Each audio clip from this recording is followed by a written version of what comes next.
బుజ్జి నేను మీ అమ్మ నాన్న కంటే బాగా చూసుకుంటున్నానా లేదా? మా అమ్మోళ్ళతో నీకు పోలికెంట్లే కానీ బాగానే చూస్తావు. ఓకే, ఈరోజు నువ్వు ఎక్కడికైనా వెళ్ళాలా? లేదు. షాపింగ్ ఏమైనా చేయాలా? పంపనండా బట్టలు ఉన్నాయి, అయినా నువ్వు సరదా పడుతున్నావు కదా, వచ్చే వారం వెళ్దాం. తలనొప్పి ఏమైనా వస్తుందా పోనీ?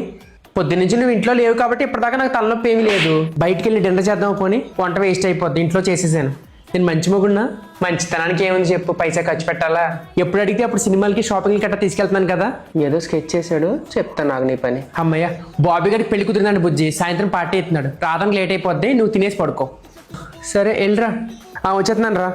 హలో డింకీ, నేనే.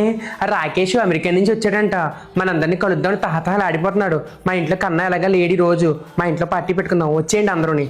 బుజ్జి నేను వెళ్ళట్లేదు, ఎక్కడికి వెళ్ళట్లేదు, నీకు పార్టీ ఉంది కదా. చిచ్చి నేను ఎక్కడికి వెళ్తాను, కమ్మగా ఇంట్లోనే ఉండి క్యాండిల్ డిన్నర్ చేద్దాము. ఎందుకు వెళ్ళు నువ్వు కన్నా, పర్లేదు. నా పిచ్చగాని పెళ్ళైన మగోడికి కడుపే కైలాసం, ఇల్లే వైకుంటాం కదా.